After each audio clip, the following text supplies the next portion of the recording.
1절, 2절,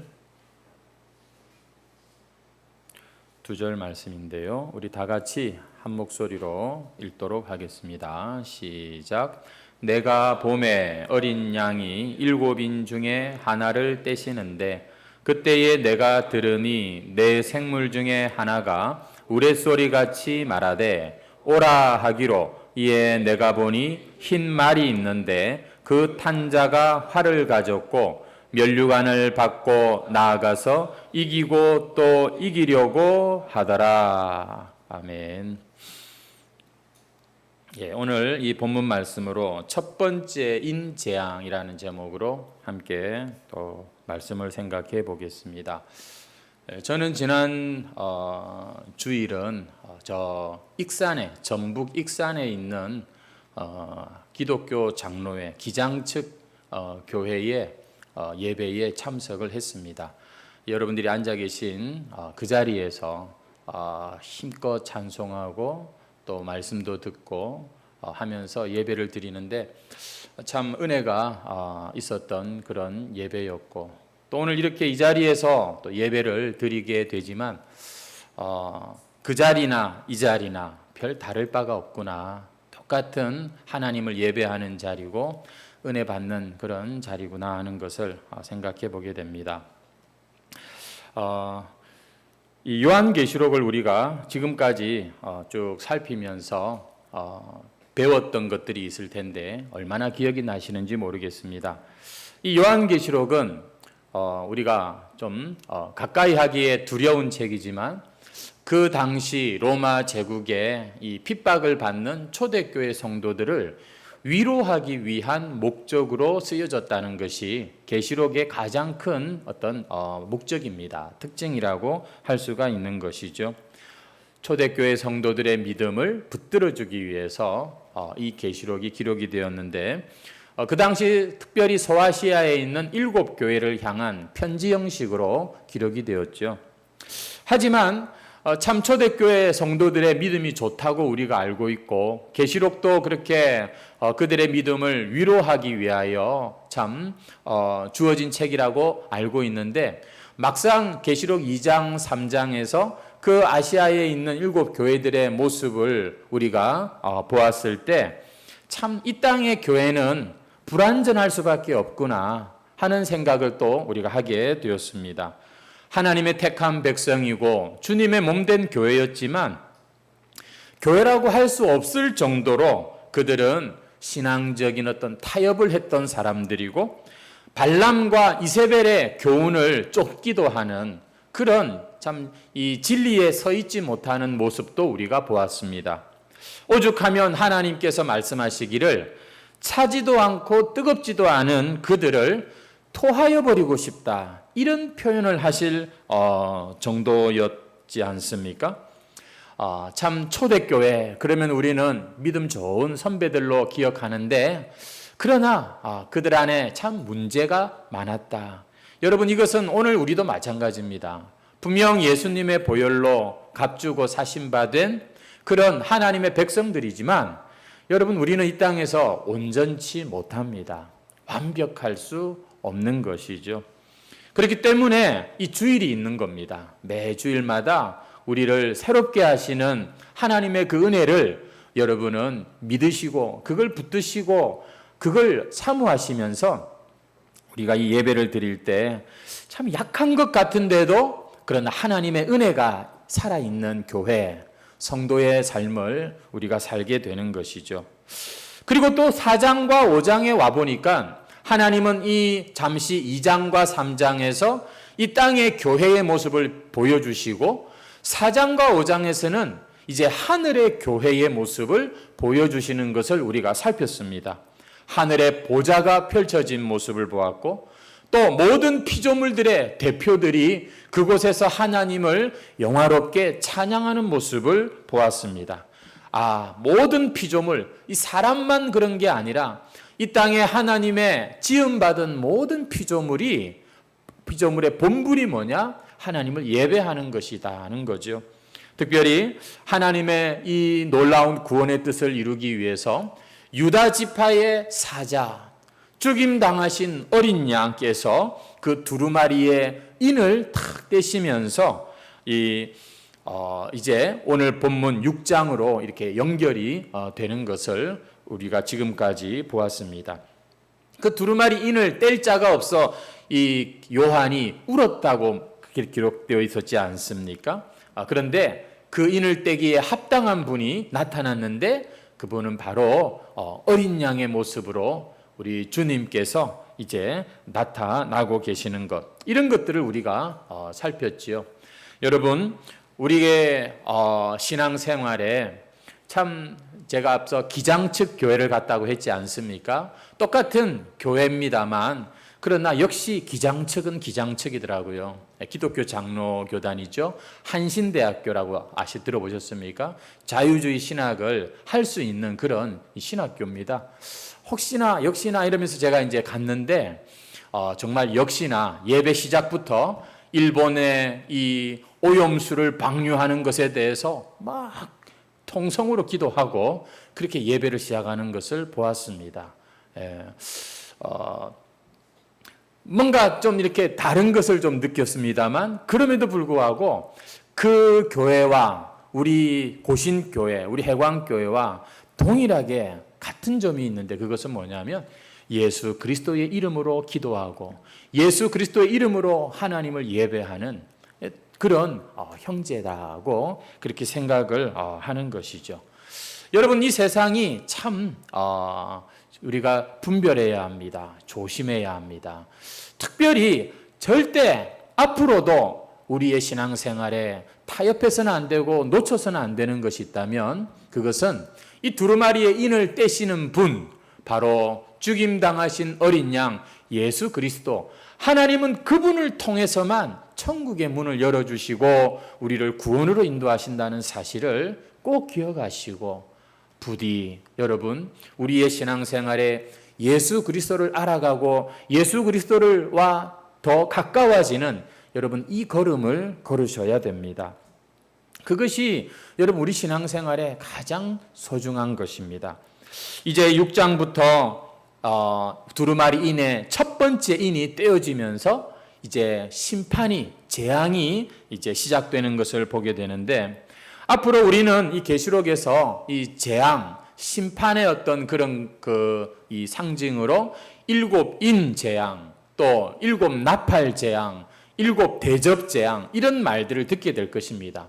하지만 이것은 사실은 이렇게 겹치는 부분이 많고 점점 재앙이 아주 더 심해지는구나, 강조되는 것으로 그렇게 어떤 큰 개념을 가지고서 이해를 하시면 되겠습니다.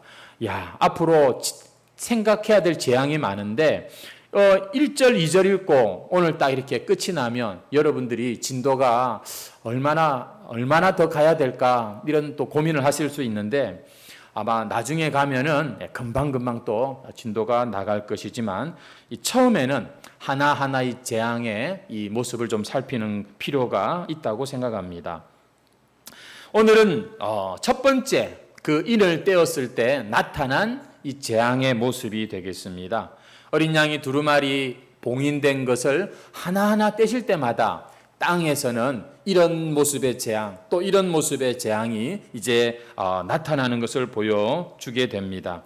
이 재앙의 모습들은 어느 날 이제 이루어지는 그러한 이 특별한 것으로 우리가 이해를 할 수도 있고 또 모든 시대 발생할 수 있는 그런 모든 인생이 참 경험하는 그런 재앙으로 이해할 수도 있습니다.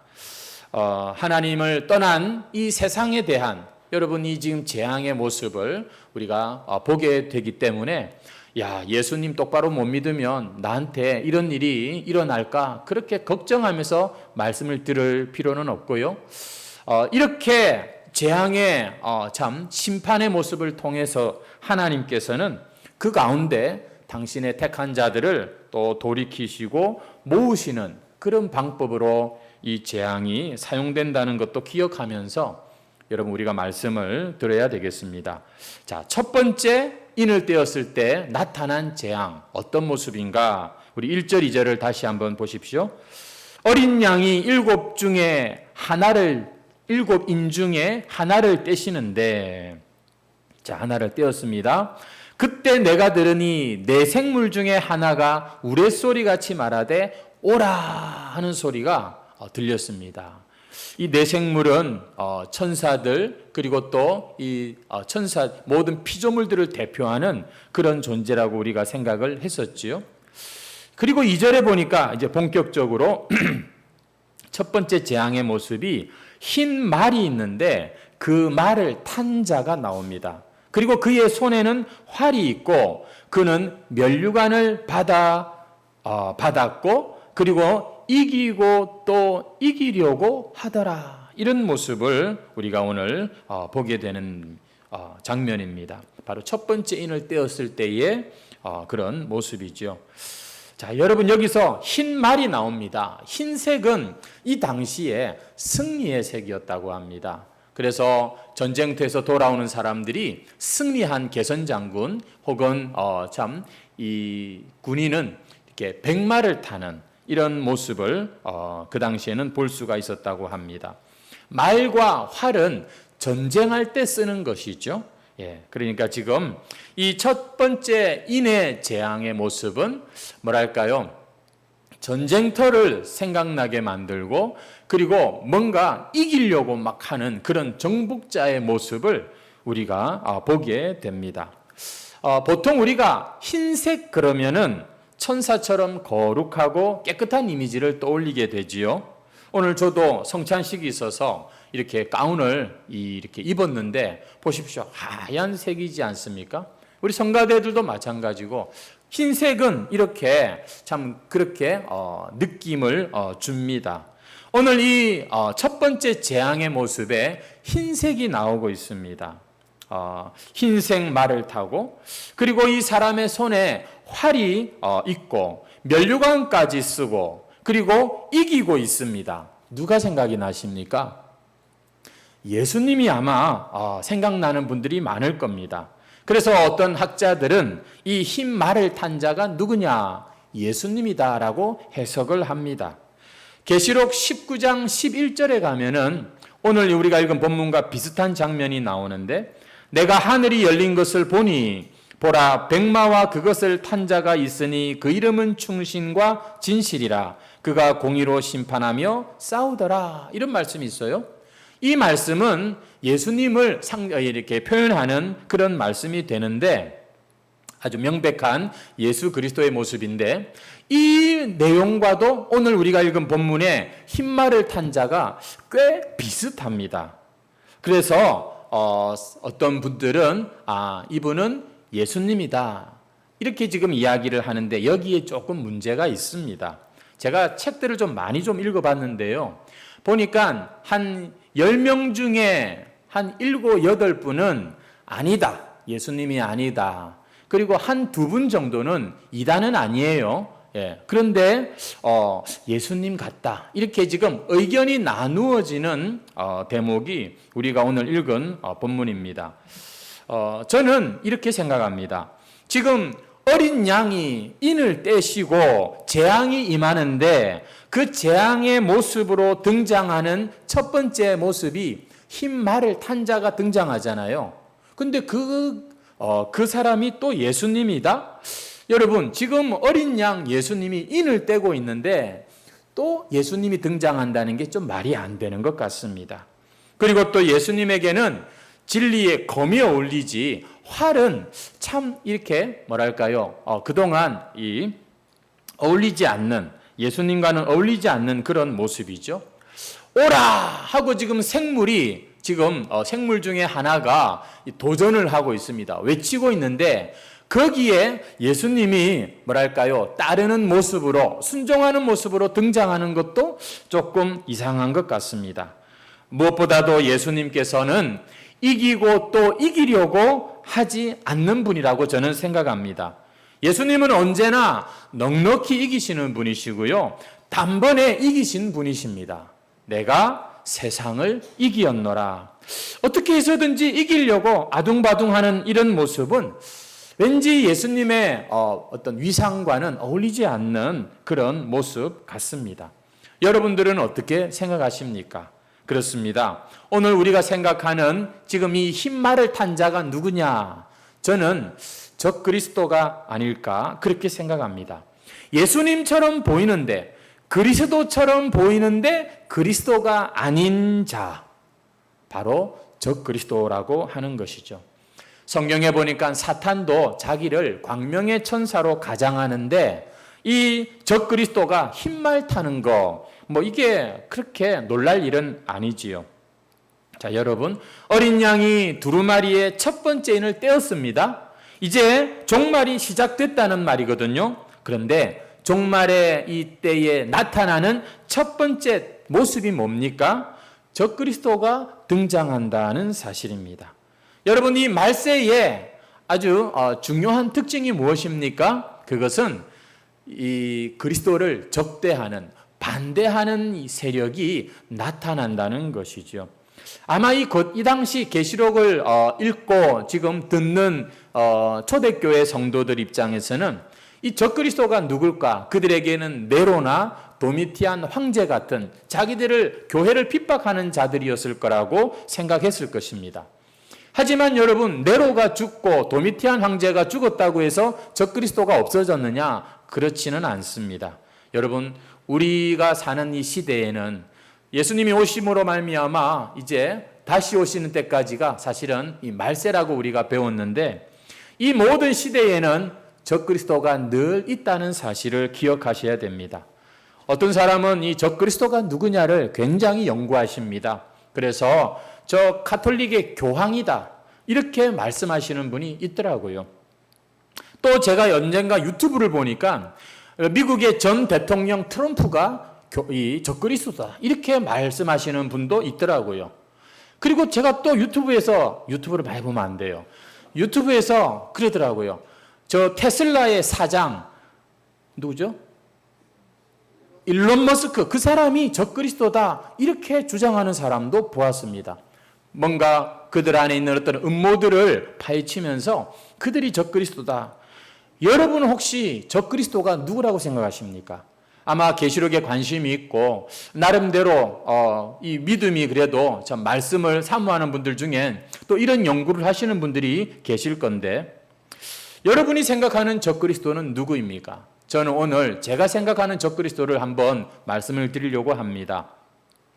여러분, 시대마다 그 시대 사회 일반에 널리 퍼져 있고, 그래서 그 시대를 지배하고 특징 짓는 정신이 있습니다. 이걸 시대 정신이라고 하는데요. 우리나라만 해도 그렇습니다. 한 30년 전 시대 정신과 지금 이 사회의 시대 정신이 많이 다른 것을 볼 수가 있죠. 점점 이 세상이 변해간다라고 할 때 그것은 막 자동차가 더 발전되고 빌딩이 더 높아지는 그것만이 아니라 사람들의 사고방식이 조금씩 바뀌는 것을 볼 수 있습니다. 예전에 비하면, 조선시대에 비하면 오늘날 여성에 대한 인식이 얼마나 많이 달라졌습니까? 옛날 30년 전에 비하면 이 개를 바라보는 우리 사람들의 생각이 얼마나 많이 바뀌었습니까? 예전에는 말이 안 되던 게 지금은 말이 되고요. 예전에는 당연하다고 생각한 게 지금은 또 꺼려지는 이런 일들이 많지요. 시대마다 그런 정신들이 있습니다. 사람들의 어떤 공통된 집단 지성 같은 게 있는 것이죠. 하지만 여러분, 모든 시대마다 조금씩 다르지만 그러나 절대 바뀌지 않는 본질 같은 그런 시대 정신이 있습니다. 그게 뭔지 아십니까? 하나님을 대적하는 것입니다. 그리스도의 복음을 대적하는 정신이 이 세상에 변치 않는 정신이라는 것이죠. 여러분, 이것을 우리 성도들은 꼭 기억하고 신앙생활을 해야 합니다. 여러분, 미국이라고 하는 나라는요, 그 조상들이 청교도들입니다. 신앙의 자유를 찾아서 바다를 건너가지고 갔던 그 청교도들이 세운 나라가 미국 아닙니까?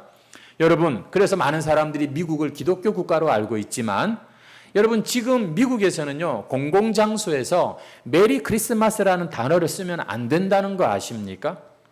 왜냐하면 공공장소에서 특정 종교를 지지하는 용어를 쓸 수 없다는 이유 때문입니다.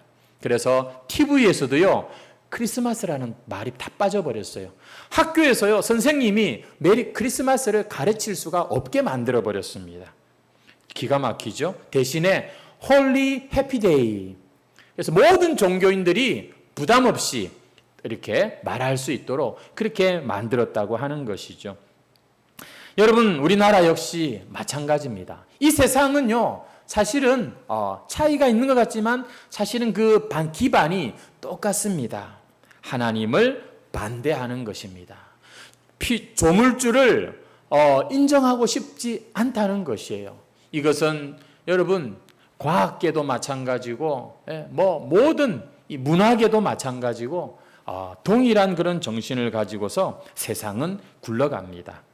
그래서 우리는요, 적그리스도가 누구냐라는 것보다도 이 세상이 하나님에 대해서, 그리스도에 대해서 적대감을 가지고 있다는 이 사실을 먼저 분명하게 우리는 깨달아야 하는 것입니다. 우리는 그렇게 생각하죠. 누가 적그리스도인지를 좀 알려주면 좋겠다. 여러분, 제가 오늘 제가 생각하는 적그리스도를 말씀드리려고 합니다. 유 목사가 생각하는 적그리스도가 누구냐? 우리의 신앙생활에 너무나 위험이 되는 그런 자입니다. 예수님을 믿는 데 있어서 진짜 이 교묘하고 이 완악한 이 적그리스도를 우리는 꼭 기억하고 신앙생활을 해야 됩니다. 누구냐? 바로 자기 자신이라는 것이에요. 여러분, 우리 자신이, 우리의 옛사람, 우리의 자아가 하나님을 예배하고 더 사랑하고 더 잘 섬기기를 원하는 우리에게 사실은 가장 적대적인 존재라는 것을 우리는 인정해야 됩니다. 여러분, 그렇게 인정하십니까? 그 사람이 거듭난 그리스도인입니다. 그 사람 안엔 하나님의 생명이 있고 여전히 육신의 이 자아가 있기 때문에 갈등이 있고 어려움이 있는 것이죠. 보통 운동선수들이 그런 말을 하죠. 자기와의 싸움. 신앙생활이야말로 자신과의 싸움이라는 것을 여러분 꼭 기억하셔야 됩니다. 말세를 살아가는 우리에게 있어서 지금 가장 조심해야 될 상대가 누구냐? 바로 우리 자신입니다. 적그리스도라는 것이죠. 오늘 우리가 읽은 본문을 보니까요, 이 흰말을 탄 자가 이기고 또 이기려고 하더라, 이렇게 기록되어 있는 것을 봅니다. 혹시 여러분 내 마음에 한 번만 내가 이기게 해주세요, 한 번만 하나님 도와주세요, 내가 한 번만 저것을 가질 수 있게 해주세요, 여러분 이런 거 있지 않습니까? 이것이 바로 우리 안에 있는 적그리스도의 모습이라고 할 수 있습니다. 내 자신이 적그리스도다 이렇게 얘기하니까 순간 여러분들의 얼굴에서 굉장히 좀 이렇게 어두운 뭔가가 싹 지나가는 것을 제가 좀 느낍니다. 너무 우리 자기를 부정하는 것 같이 제가 설교를 하는 것 같이 모르면 이게 성경이 말하는 것이죠.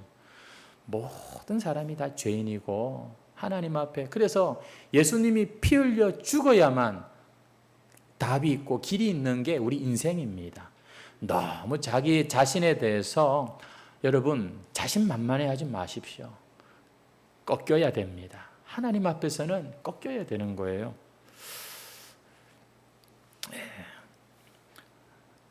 자기 자신이 적그리스도다.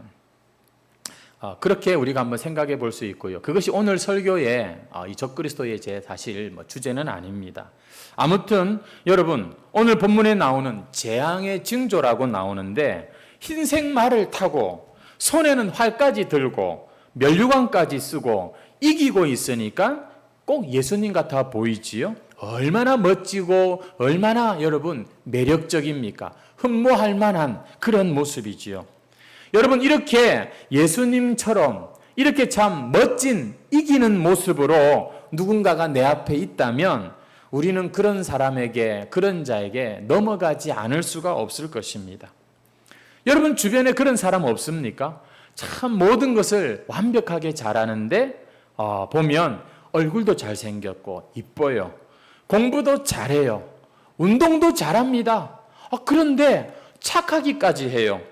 야, 진짜 이런 사람 혹시 여러분 주변에 있다면 얼마나 부러울까요? 나도 저렇게 되면 좋겠다. 여러분, 그런 생각이 들지 않겠습니까? 우리 인간의 한 가지 특징이 있는데요. 그것은 애나 늙은이나 할 것 없이 다 사람은 외모를 본다는 사실이죠. 사람은 다 보기에 좋은 것을 다 좋아하는 것을 봅니다. 멋진 사람 좋아합니다. 능력 있는 사람 최고입니다.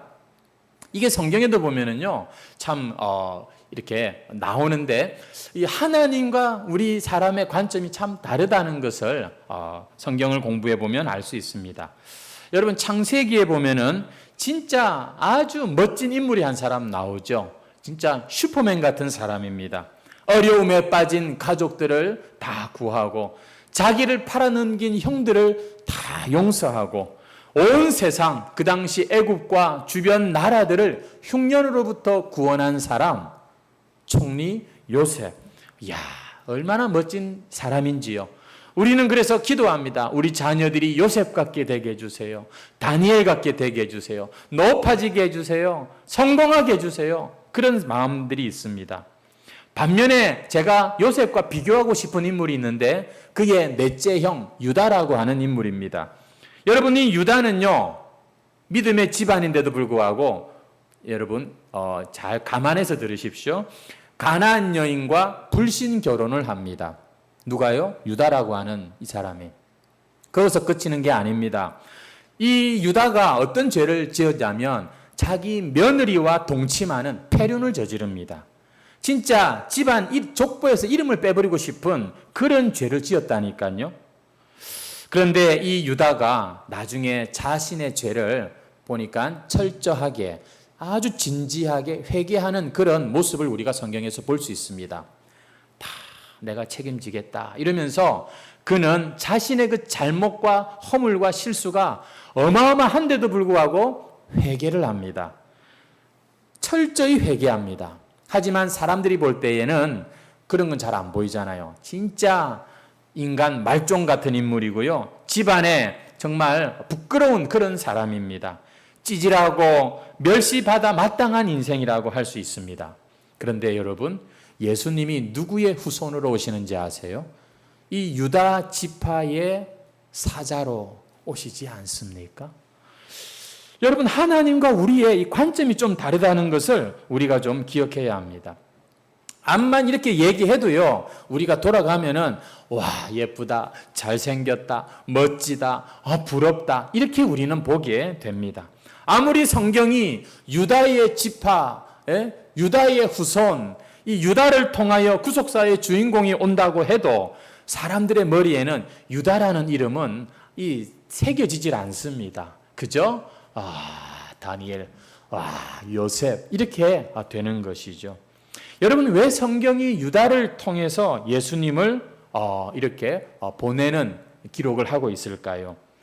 이 세상에 죄 없는 인생이 어디 있습니까? 모든 사람이 다 100% 죄인인 것입니다. 여러분, 우리가 이 사실을 꼭 하나님 앞에서 한번 고민을 해보시기를 바라요. 그러면 신앙생활의 은혜가 시작이 되는 것이죠. 은혜라고 하는 게 뭡니까? 값없이 거저주는 거 아닙니까? 근데 내가 은혜 받을 자격이 뭡니까? 아이고야, 내 인생이 참 이 지경이었구나. 하나님 앞에서 내가 사람들 앞에서 그런 대로 괜찮다고 생각했는데 앞불사 내가 죄인이었구나. 지옥 가야 될 내가 죄인이, 이걸 발견하고 깨닫는 데서 하나님의 은혜는 여러분 시작이 되는 것이죠. 더 놀라운 것은, 더 분명한 여러분 이 진리는 우리 인간들이, 이 죄인들이 자신의 죄인됨을 깨닫고 그것을 하나님 앞에 가지고 나아갈 때 주님의 은혜가 여러분 그때 참 우리를 뚫고 들어온다는 사실입니다. 이 진리를 보여주기 위해 하나님은 유다를 통해서 메시아를 오게 하시는 것이죠. 그래서 유다는요, 참 별 볼 일 없어 보이지만 형제들 가운데서 단 한 번도 그 영적 장자 자리를 빼앗겨 본 적이 없는 사람이 됩니다. 반면에 우리가 볼 때 인간적으로 요셉 참 지파 집안 너무 좋겠다 싶지만 그들은 12지파에서 쭉 빠져 있다가 마지막 요한계시록에서 이제 겨우겨우 턱걸이하는 모습을 우리가 보게 되는 것이죠. 하나님의 관점과 우리의 관점이 다르다는 것을 기억하셔야 됩니다. 근데도 우리는 자꾸만 이기는 거, 그리고 성공하는 거, 대단한 거, 이런 것만 너무 좋아해요. 그러다 보니까 어떻게 합니까? 자꾸 이기려고, 또 이기려고, 지금 오늘 본문에 나오는 이 첫 번째 재앙의 모습으로 우리가 살아가는 것이죠. 내가 이기지 못하면 나를 이기는 사람, 이 정말 이긴 자리에 올라간 사람을 부러워합니다. 그리고 어떤 경우는 막 그런 자를 두려워하기도 하지요. 하지만 여러분, 이 세상의 재앙이 무엇입니까? 어떤 이긴 자가 있습니까? 누군가 승승장구하는 사람이 있습니까? 그러면 반드시 그 이면에는 실패한 자, 패배한 자의 아픔도 있다는 것이죠. 이기는 쪽이 있으면 당연히 지는 쪽도 있어야 하지 않겠습니까? 정복한 자, 이긴 자는 기쁨이 넘칠지 몰라도 이 세상의 재앙의 모습이 그겁니다. 실패한 자, 진 자들에게는 고통과 눈물이 있는 그것이 바로 이 재앙, 세상의 재앙의 모습이라는 것입니다. 그러므로 이 흰 말을 탄 자로 상징되는 이 세상의 승리와 정복의 배후에는 늘 피가 있고 고통이 있고 슬픔이 존재한다는 사실을 여러분 우리가 볼 수 있어야 하는 것이에요. 이기고 또 이기려고 하더라. 여기에만 우리가 딱 눈이 머물면 안 되는 것입니다. 여러분 지금도 이 세상에는요, 이 이기고 또 이기려고 하는 욕심 때문에 이 인류 역사에는요, 전쟁이 그칠 날이 없습니다. 얼마나 지금도 보세요. 서로 죽이고 죽는 이런 수많은 전쟁들이 있습니까? 말로는 평화를 위해, 우리가 더 잘 살기 위해라고 하지만, 그래서 상대방을 이기려고 하는 이 정신 아래 여러분 세상은 이렇게 복잡하게 계속해서 문제가 또 고통이 따라오게 되는 것입니다. 전쟁뿐만 아니라 우리의 일상에서도 마찬가지죠. 우리 사람의 모습이 그래요. 이기려고 또 이기려고 합니다. 그것부터 자신의 스트레스와 문제를 이제 만들기 시작하는 것이에요. 성경에 말씀하는 바 감사하고 자족하기보다는 언제든지 내가 좀 더 여러분 돈을 많이 가지면 만족할까요? 성도 여러분, 내가 원하는 대로 모든 것들이 막 다 되면은 그러면 그게 좋은 것입니까? 성도 여러분, 에덴 동산을 떠난 이 인간들의 이 모습 가운데 중요한 특징이 있는데 그것이 뭐냐면 어떻게 해서든지 먹고 살아야 돼요. 어떻게 해서든지 이겨야 돼요. 이게 하나님 없는 인생들의 특징입니다. 여러분, 하나님이 있고 없고의 차이가 잘 되고 못 되고의 차이가 아니라요, 그 마음에 하나님으로 인한 평안이 있느냐 없느냐의 문제인 것이죠. 저는 그런 사람 봤습니다. 많이 가졌는데도 그 마음에 평화가 없어요. 늘 갈급함이 있습니다. 늘 이기려고 하는 것이죠. 이게 여러분 재앙의 모습이다라고 성경은 지금 말씀하고 있는 겁니다. 예수님을 믿은 지 얼마 안 되시는 분들이 오늘 이 자리에 계십니까? 여러분 잘 들으셔야 됩니다. 처음에는 우리가 그럴 수 있어요. 야, 내가 하나님 믿고 한번 잘 돼봐야지. 우리는 이기는 하나님을 원합니다. 그래서 열심히 예배도 드리고 기도도 하고 헌신도 할 수 있습니다. 하지만 성경은 우리에게 이기는 하나님을 보여주시지 않고 죽기까지 지는 그런 하나님을 계시하시면서 구원자라고 말씀하고 계십니다. 성도 여러분, 한번 이 도전에 한번 응하해 보실 분이 없으십니까? 내가 지금까지 이기고 이기려고 살아왔는데 내가 한번 이것이 알고 보니 재앙의 모습이었구나. 내가 이제는 하나님을 의지하고 하나님을 내가 믿는 자로서 내가 그동안에 이런 이기려고 했던 것들을 한번 내려놓자. 여러분 이런 결단을 할 수 있기를 바랍니다. 첫 번째 인이 떼어졌습니다. 첫째 재앙의 모습이 무엇입니까? 보니까 하나님 앞에 이 인간이 이기고 이기려고 하는 이 모습이 재앙의 시작이다고 말씀하고 있습니다. 경쟁 사회를 살아가는 여러분에게 오늘의 말씀이 잘 적용되기를 바랄 뿐입니다. 여러분, 우리 한번 성경 말씀 디모데후서 3장 1절 2절을 한번 같이 읽어보겠습니다. 같이 한번 우리 읽어볼까요? 시작. 너는 이것을 알라. 말세에 고통하는 때가 이르러 사람들이 자기를 사랑하며 돈을 사랑하며 자랑하며 교만하며 비방하며 부모를 거역하며 감사하지 아니하며 거룩하지 아니하며. 여러분, 이 말세에 이 재앙, 고통이 그 원인이 지금 무엇인가 하는 것을 보여주고 있지요. 여러분, 이 모습 때문에 사람들은 놓지 못하는 것입니다. 계속해서 발버둥을 쳐보는 것이지요. 지난 한 주간도 이런 모습으로 열심히 살다 오신 사랑하는 성도 여러분, 하지만 오늘 이 아침에는 그래서 얘들아, 내가 힘을 줄 테니 또 나가서 한번 그렇게 잘 싸워봐라, 버텨봐라, 이것이 아니라 주님이 주시는 그 승리와 평안을 내 것인 줄 받으시고, 여러분 참으로 이 세상에 나가서 이 세상 어디에서도 볼 수 없는 진정한 승리자, 예수 그리스도의 그 평안을 가진 자로서 여러분 이 죄악된 세상, 이 재앙의 이런 참 이 모습을 가진 이 모든 세상에서 조금은 남다른 모습으로 살아가는 그런 저와 여러분이 되어야 하지 않겠습니까?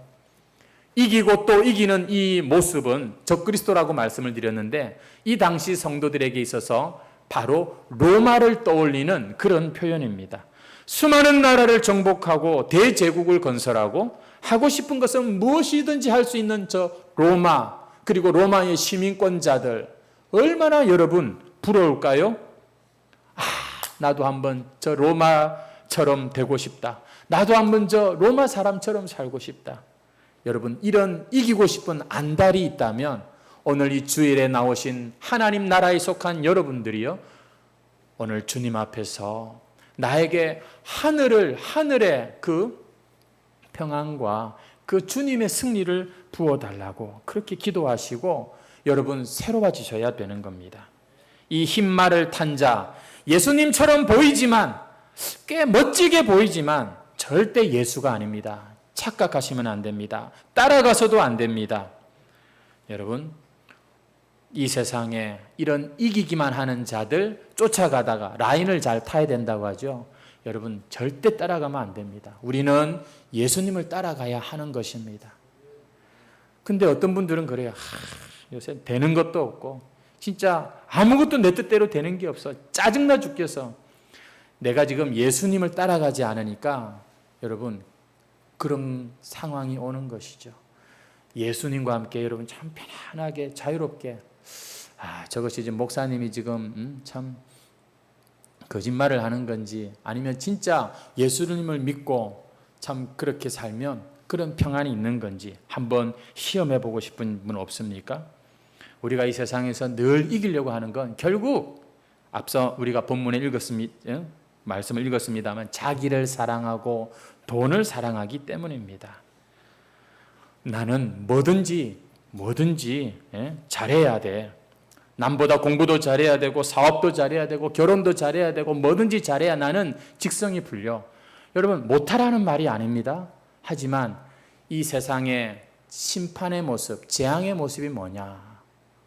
참 하나님 없이 그렇게 애쓰고 힘쓰면서 이기려고 바둥바둥 사는 것, 여러분 그것을 성도라고 하면서 따라간다면 거기에는 참 큰 아픔이 있게 될 것입니다. 아무쪼록 오늘 이 성찬을 우리가 준비하고 시행을 할 때에 다시 한번 진짜 이기신 자 예수 그리스도를 다시 한번 우리의 영의 양식으로, 우리의 생명으로 받아들이는 그런 은혜가 있기를 주의 이름으로 축원합니다. 찬송 드리겠습니다. 찬송가 212장입니다.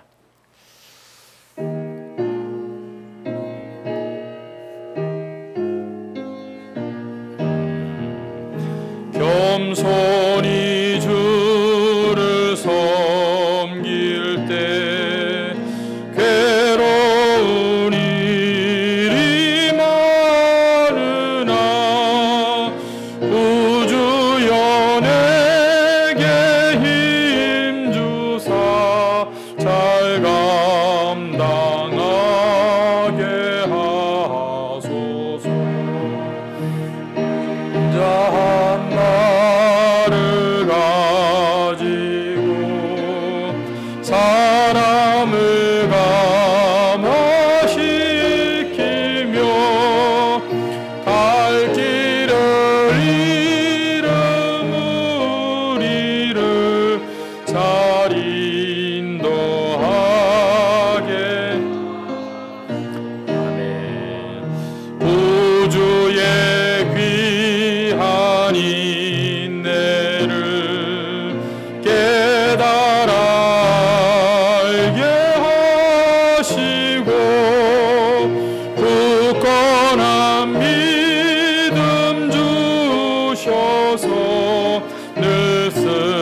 영광 비추사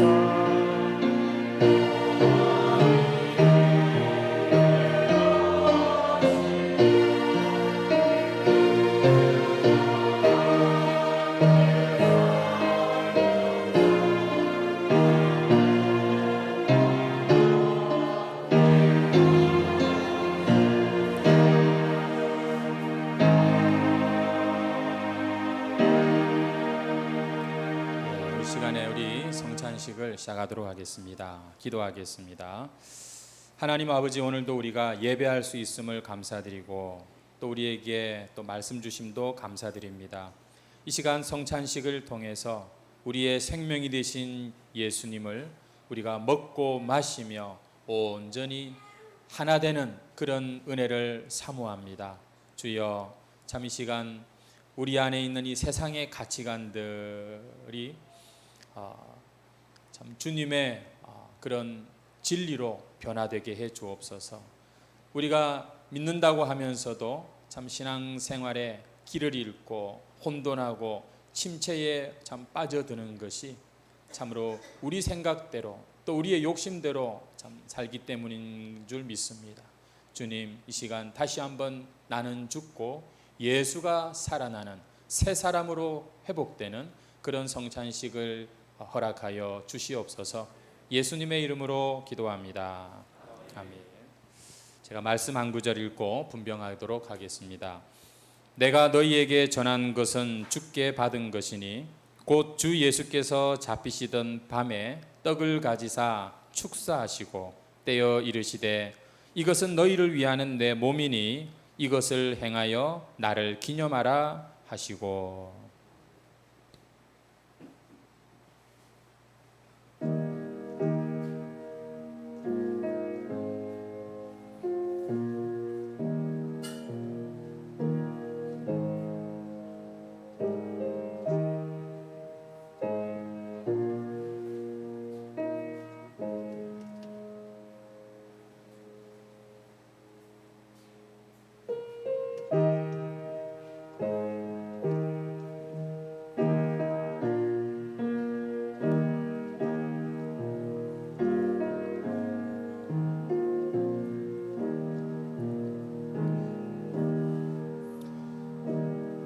우리가 전한 것을 누가 믿었느냐?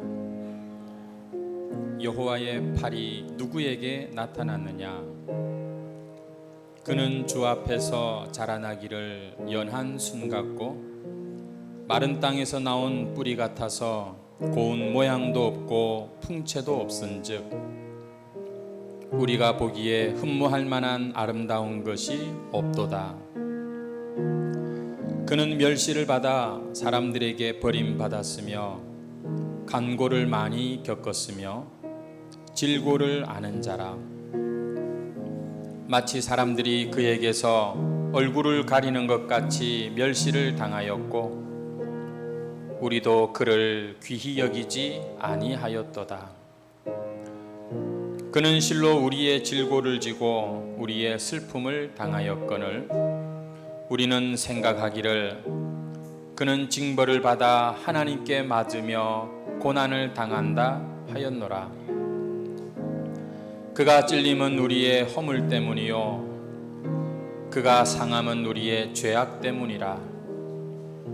그가 징계를 받음으로 우리는 평화를 누리고 그가 채찍에 맞음으로 우리는 나음을 입었도다. 우리는 다 양 같아서 그릇 행하여 각기 제 길로 갔거늘 여호와께서는 우리 모두의 죄악을 그에게 담당시키셨도다.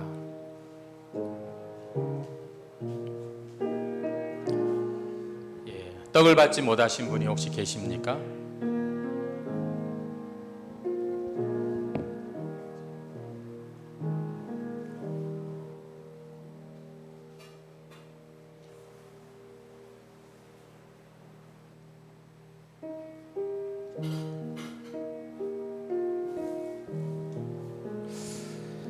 식후에 또한 그와 같이 잔을 가지시고 이르시되 이 잔은 내 피로 세운 새 언약이니 이것을 행하여 마실 때마다 나를 기념하라 하셨으니 너희가 이 떡을 먹으며 이 잔을 마실 때마다 주의 죽으심을 그가 오실 때까지 전하는 것이니라.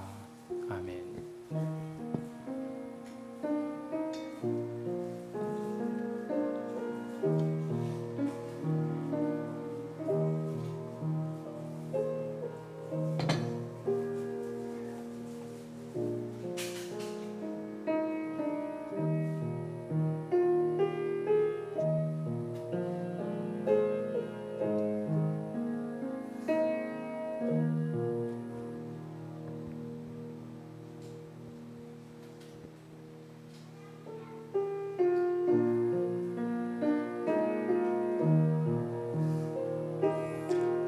예수께서 대답하여 이르시되 내가 진실로 진실로 너희에게 이르노니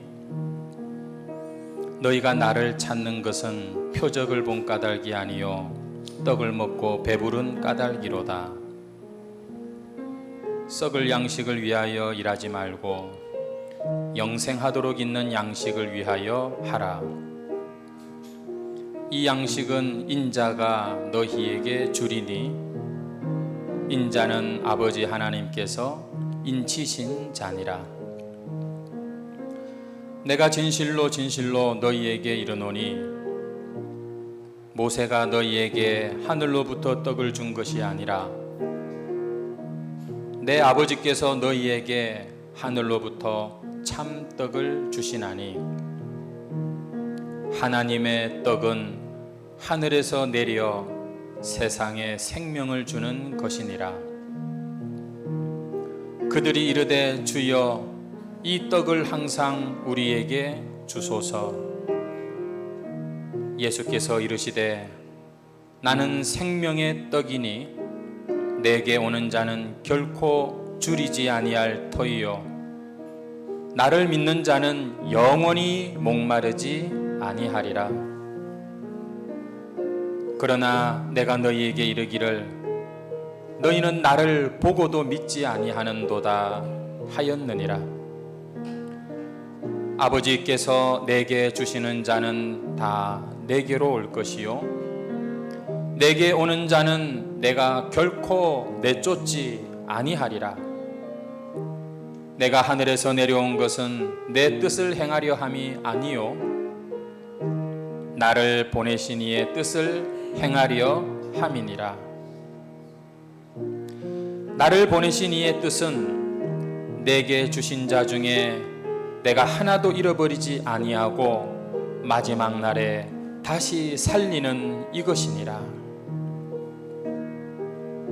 내 아버지의 뜻은 아들을 보고 믿는 자마다 영생을 얻는 이것이니 마지막 날에 내가 이를 다시 살리리라.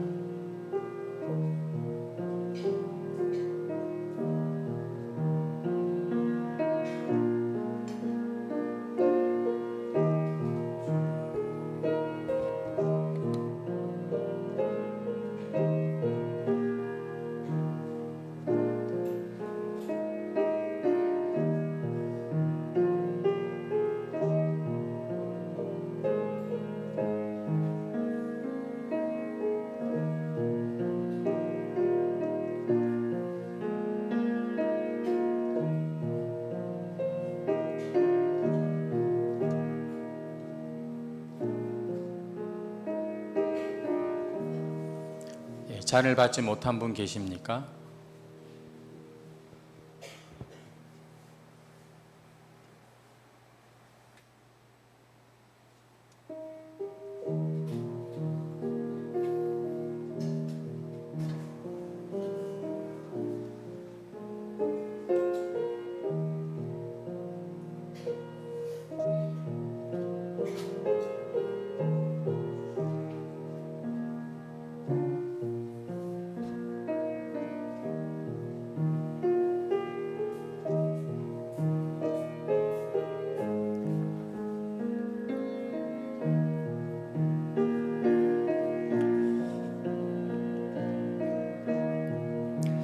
우리 시간에 한번 같이 기도하십시다. 우리 말씀을 기억하시고 또 이 시간 우리가 성찬에 참여하시면서 다시 한번 우리의 의가 되시고 생명이 되시는 주님, 제가 주님을 사모합니다. 이 주의 날 여기까지 우리를 불러주셨는데 다시 한번 예수님으로 충만하게 하시고 성령으로 충만해서 세상을 이기는 자가 되게 해달라고, 사람의 방법이 아니라 하나님의 방법으로 이기는 자가 되게 하여 달라고 우리 말씀을 생각하시면서 다 같이 통성으로 기도하겠습니다. 하나님 아버지여, 은혜와 사랑을 감사합니다. 오늘도 귀한 날, 복된 날, 참 주님 앞에 나와서 예배하는 백성 삼아주심을 다시 한번 감사드립니다. 오 주님이시여, 참으로 교회의 머리가 되시고 우리의 생명이 되시는 주님이시여, 이 시간 참으로 우리가 하나님을 사모하며 하나님의 백성으로 주님 앞에 참 간구하옵기는 오늘 말씀처럼 주여, 우리가 이 세상 가운데에서 참 내 자신을 사랑하고 세상에 참 보기 좋은 것을 원함으로 말미암아 참 진리에서 벗어나는 자가 되지 말게 하여 주옵소서.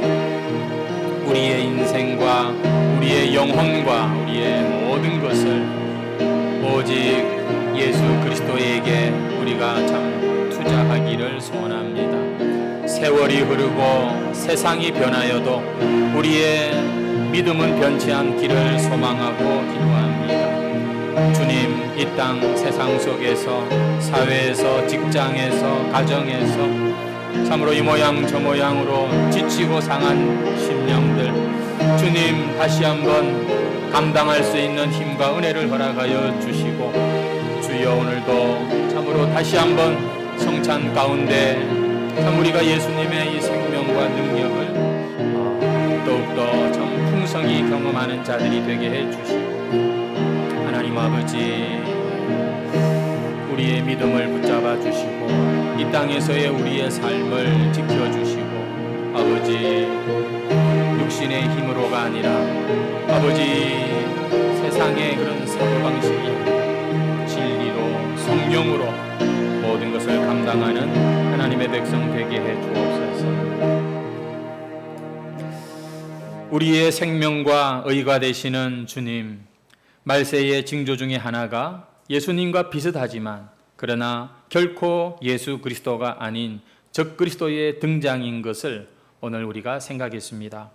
지금은 마지막 때라 적그리스도가 오리라는 말을 너희가 들은 것 같이 지금도 많은 적그리스도가 일어났으니 그러므로 우리가 마지막 때인 줄 아노라 말씀처럼, 주여 참 지금도 이 세상에 하나님을 적대하는 자들과 그런 정신과 그런 가치관이 너무나 많은 것을 봅니다. 우리가 이 모든 것을 분별하게 하시고, 주여 우리가 이러한 것에 미혹되지 않도록 우리 믿음을 지켜 주시옵소서. 무엇보다도 내 자신이 주님의 십자가에 못 박혀 죽어야 할 죄의 본부와 같은 것을 고백합니다. 참으로 나는 죽고 예수로 사는 성도가 되게 하여 주시옵소서. 지금도 이 세상에는 이기고 또 이기려고 하는 사람들로 얼마나 많은 전쟁과 고통이 참 따르고 있습니까? 뿐만 아니라 예수를 믿어도 자기를 부인하는 길로 가기보다 자기를 더 극대화하는 세상의 방법으로 믿으려고 하는 그런 교회가 얼마나 많습니까? 주님 용서하여 주시고 이 마지막 때에 자기 사랑에 빠져서, 돈을 사랑하는 것에 빠져서 주를 부인하는 일이 없도록 주님 우리를 지켜주시옵소서. 오 주여, 이 시간도 참 이 세상을 여전히 부러워하고 있는 이 세속적인 우리의 이 모습을 주님 깨트려 주시옵소서. 세상을 닮아 뭐든지 이기려고만 하는 이 욕심을 주님 우리가 깨달아 알게 해 주시옵소서.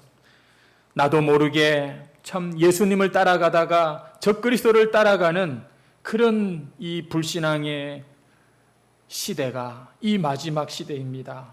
오 주님, 우리의 이 걸음을 지켜 주시옵소서. 오늘도 그래서 주의 날에 이렇게 예배할 수 있음이 너무나 큰 축복임을 고백합니다. 하나님을 예배하는 당신의 백성들을 보시옵소서. 저들의 삶에 하나님 모든 것을 알고 계시지 않습니까? 하나님 주시는 생명, 하나님 주시는 진리, 하나님 주시는 힘으로 진정한 믿음의 승리자들이 되게 해 주시옵소서. 오늘도 하나님 앞에 자신의 문제를 내려놓고 또 자신의 마음 진심을 내려놓고 또 귀한 예물을 올려드리는 이 모든 성도들의 예배를 기뻐 받아 주시고 하나님 우리의 영혼이 잘됨 같이 저들의 사업과 직장과 범사에 하나님의 은총을 베풀어 주시옵소서. 예수님의 이름으로 기도합니다. 아멘. 우리 주 예수 그리스도의 은혜와